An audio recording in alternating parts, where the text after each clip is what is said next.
Assalamualaikum warahmatullahi wabarakatuh. Halo teman pemilih, perkenalkan nama saya Rayasa Andriani Nurpadilah. Saya siswa PKL dari SMKN 1 Maja. Di sini kita kedatangan Ibu Eli sebagai. Selamat pagi Ibu Eli. Selamat pagi menjelang siang. Iya. Apa kabar Ibu? Alhamdulillah baik. Alhamdulillah. Sebelum kita lanjut ke pertanyaan yang lain, boleh tahu pendidikan Ibu sebelum ke KPU ini?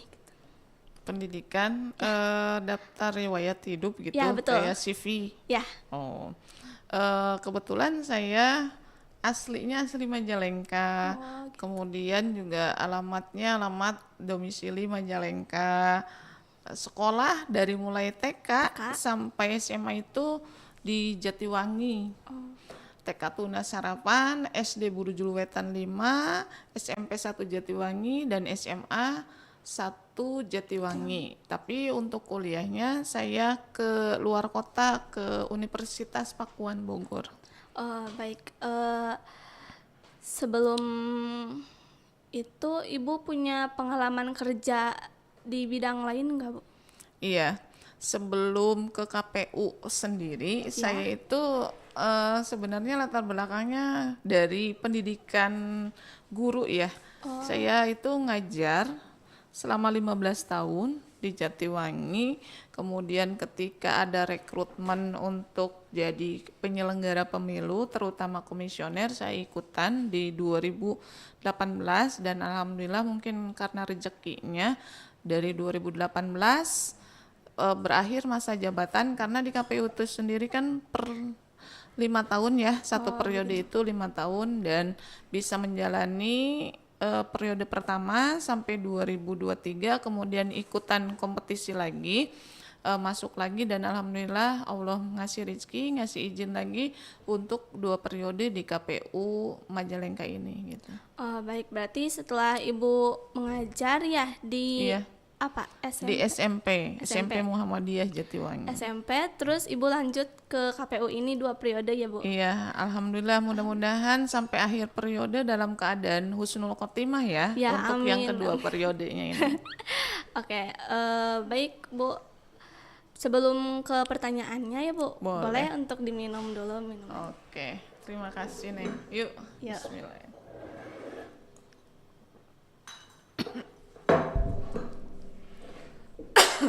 Berarti sekarang temanya tentang media sosial aja ya, Bu? Boleh. Di KPU ini mempunyai berapa media sosial, Bu, kalau boleh tahu? Ya, kalau media sosial itu sendiri kan semuanya karena terkait dengan informasi ya, apalagi ini bentuknya informasi lembaga yang harus diketahui oleh masyarakat halayak ramai umum juga. Jadi semua medsos itu kami punya, mulai dari website, mulai dari YouTube, mulai dari TikTok, Facebook, Twitter, IG, Instagram. Itu sendiri itu kami sudah punya akun resminya gitu, yang sudah terdaftar ke KPU RI itu sendiri gitu. Oke, kira-kira di dalam media sosial itu berisi tentang apa aja, Bu? Iya, medsos itu sendiri di kami karena ini berbentuknya lembaga vertikal, jadi informasi apapun, sekecil apapun informasi yang bisa memberikan edukasi dan informasi yang bisa bermanfaat, kayak kegiatan, isinya esensi dari medsos itu sendiri, dari informasi data kayak tahapan dan lain sebagainya, itu ada termasuk kegiatan-kegiatan dan player terkait dengan player, mungkin ada yang meninggal untuk badan ad hoc, terus untuk kegiatan yang pimpinan lakukan, baik itu sekretariat, kegiatan-kegiatan resmi ataupun non resmi itu sendiri, kami selalu memberikan informasi lewat medsos, karena setidaknya sedikit informasi atau apa yang kami berikan di medsos itu ingin bermanfaat gitu bagi halayak ramai gitu. Oke, baik Bu. Kan Ibu sebagai ketua divisi data informasi ya. Nah kan kemarin sudah terlaksananya pemilu. gimana nih kayak data informasi pemilu itu dijaga agar orang lain itu tidak mengetahuinya gitu. Ya, terkait dengan perlindungan data, terutama kalau data informasi itu jangan kaitannya hanya dengan data pemilu aja, tapi data-data terkait dengan yang ada di lembaga KPU itu sendiri kan bukan hanya data pemilih aja, data pencalonan, data terkait dengan mungkin berapa banyak logistik dan lain sebagainya itu juga termasuk data ya, data kepegawaian juga data. Kalau terkait dengan perlindungan data itu data tentang data pemilih karena sesuai dengan amanat undang-undang di nomor 7 2017 tentang data pemilih, kemudian terkait dengan PKPU-nya data pemilih itu sendiri ada data hal yang dikecualikan ketika ada orang lain yang ingin memberi atau mengetahui informasi, misalkan Neng Resa ya. Bu minta datanya Neng Resa sesuai dengan BNBA, by name by address. Itu sejauh saya 2 periode di KPU ini sendiri, saya belum pernah memberikan data tersebut karena ancamannya pasti berkaitan dengan hukum karena itu data yang dikecualikan. Data yang dikecualikan itu ada yang namanya NIK, nomor induk kependudukan ya.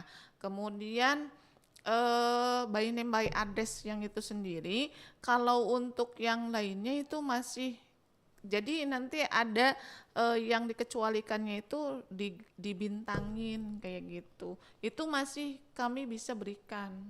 Tapi ketika mereka yang lain ingin mengetahui data yang lainnya termasuk data kependudukan, data pemilih itu sendiri, kalau memang itu bersifat lembaga dan yang tadi yang sudah digarisbawahi yang harus berbintang itu ya pasti akan kami berikan, dengan mereka pun harus mengikutinya dengan prosedur, ada SOP-nya.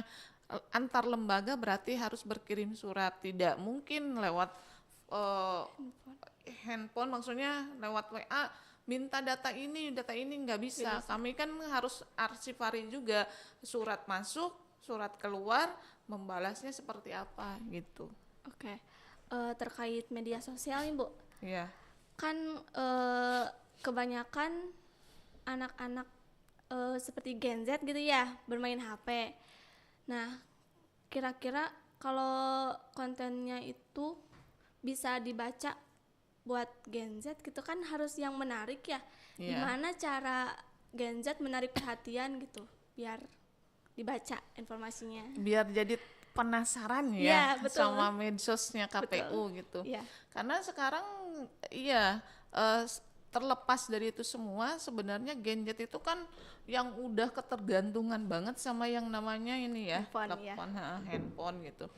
Ketika agar informasi yang diberikan sama KPU nyampe ke Gen Z itu sendiri, kami itu membuat inovasi, kreasi, dan kreativitas sedemikian rupa sehingga Gen Z itu sendiri bikin penasaran. Misalkan dari TikTok yang lagi booming itu apa sih gitu. Karena mungkin untuk hari ini setelah pilkada, karena kemarin itu kan tahapannya begitu sangat sibuk panjang juga dan beririsan, boro-boro istilahnya kepikiran untuk berkreasi kembali, punya ide lagi untuk membuat kayak medsos itu kembali booming. KPU Majalengka ya, medsosnya KPU Majalengka belum ada sekarang untuk memberikan edukasi kepada Gen Z itu sendiri yang sekiranya ada yang menariknya gitu dari medsos itu sendiri. Tapi insya Allah setelah, karena ini juga permulaan karena kami juga kan tahapannya belum berakhir, ketika Pak Bupati belum dilantik dan gubernur belum dilantik, berarti tahapan pilkada, penyelenggaraan pilkada itu sendiri belum berakhir. Jadi kami masih fokus, takutnya nanti ada, tapi di sela-sela waktu nanti kita akan terus berinovasi untuk memberikan edukasi yang sekiranya Gen Z itu sendiri menerima edukasi dengan senang hati dan penasaran keingintahuannya itu sendiri. Oke Bu, bagi yang merentas data kepemiluan itu apa hukumannya? Iya, kalau tadi kan terkait dengan data pemilihnya ya. Ya betul.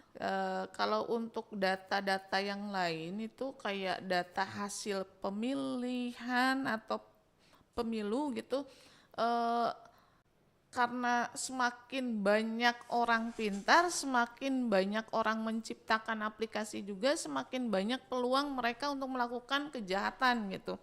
Nah, untuk terkait dengan apa sih hukumannya? Ya hukumannya mungkin karena kita terkait dengan data yang kalau pemilu mah data pemilihan mah itu sendiri kan data pemilih ya. Ya. Itu kaitannya dengan hukuman yang bukan main-main lagi gitu.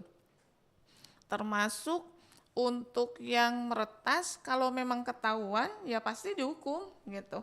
Tapi baik itu dengan hukum pidana, penjara ataupun denda itu sendiri, karena ada beberapa hal klausal di dalam undang-undang pemilu itu sendiri, ada yang sekitar sampai 36 juta didendanya untuk denda administrasi dan kurungan kalau tidak salah itu 12 tahun penjara yang seperti itu. Makanya hati-hati juga, termasuk ketika saya sendiri yang membidangi data dan informasi itu ada fakta integritas. Yang mengelola data pemilih itu ada fakta integritasnya, tidak sembarangan kami harus tanda tangan di dalam materai dan bahwa akan menjaga integritas kita sebagai penyelenggara, termasuk para ODP dan Kasubagnya yang mengelola data informasi itu sendiri. Kami ada bukti ya, berupa fakta integritas yang harus dijunjung tinggi gitu. Berarti harus benar-benar dijaga ya Bu? Iya, nggak boleh sembarangan dan nggak boleh menyebarkan informasi termasuk data yang sembarangan seperti itu. Ya betul Bu. Apakah di KPU ini sendiri mendapatkan perlindungan cyber security Iya, dari kejahatan? untuk meminimalisir dari kejahatan ya, cyber. Siap. Kami dan perlu diketahui ya Neng, ini kan kami itu sebuah lembaga. Betul. Lembaga itu berarti kan harus ditopang oleh penunjang-penunjang yang lainnya terkait dengan security keamanan untuk apa namanya cyber yang seperti itu.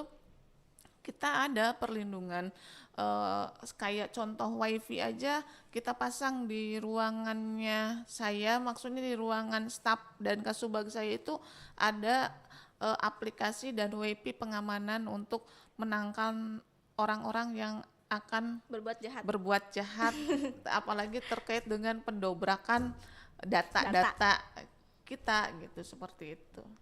Berarti udah dijamin amannya ya Bu? Insya Allah, bukan jaminan mutu 100% ya kan nggak tahu, karena kan kita juga manusia punya keterbatasan sendiri, banyak halangan ketika mungkin kalau manusia human error, kalau mesin errornya itu sendiri gitu yang harus kita benar-benar antisipasi, jadi tidak murni 100% data tersebut bisa aman gitu. Tapi saya jamin insya Allah bisa aman ya aman. Tadi Neng nanya Ibu ya gitu. Sekarang Ibu nanya Neng Raisa gitu. Boleh. Ini kan dari Maja ya. Maja. Masih PKL juga di sini. Betul. Apa sih kesan pesannya PKL selama PKL di KPU Majalengka, dan apa sih yang awal mulanya, apakah ketika PKL di KPU ini sendiri itu atas keinginan atau emang sudah diplot udah kamu harus seperti kesininya lembaganya gitu? Oke Bu, untuk pesan Untuk kesan mungkin seru juga gitu, asik. Pesannya Santai nggak pekerjaan setelah ini penyelenggaraan pilkada selesai? nggak nggak begitu santai juga sih, soalnya kan masih masih ada yang harus dikerjain ya. Terus terutama kan Raisa di bagian Kasubag ngebantuin Ibu Puji ya gitu. Jadi Raisa pegang laporan kinerja kayak gitu. Jadi pasti ada aja kerjaannya gitu. Berarti image yang dibangun masyarakat ketika ke KPU nggak ada kerjaan setelah pemilu atau pemilihan itu sendiri, buktinya ada kan? Ada ya. Iya. Berarti nanti bisa diberikan informasi ketika ada sebagian orang yang menyebarkan hoax, informasi yang tidak sesuai dengan KPU, nanti berikan edukasi yang benar, informasi yang baik dan benar bahwa setelah penyelenggaraan pemilu ataupun pilkada bukan berarti selesai. Iya, masih betul. banyak kerjaannya. Oke, siap. Itu Iya. saja mungkin ya, Neng, cukup ya. Iya. Udah, tidak ada yang ditanyakan lagi? Tidak. Iya. Mungkin kesimpulannya untuk terkait informasi bisa langsung cari media sosial KPU Majalengka, dan untuk terkait keamanan data mungkin sudah mengamankannya ya, sudah diamankan. Terima kasih untuk teman pemilih dan terima kasih juga untuk Ibu sudah menyempatkan waktunya. Sama-sama, sehat dan sukses selalu ya. Amin, Bu. Mudah-mudahan apa yang diterima di KPU Majalengka selama PKL ini bisa bermanfaat di kerja nyata nantinya. Amin, Bu, semoga ya. Untuk teman pemilih jangan lupa follow semua akun sosial media KPU Kabupaten Majalengka dan sampai jumpa. See you. Wassalamualaikum warahmatullahi wabarakatuh. Waalaikumsalam warahmatullahi wabarakatuh.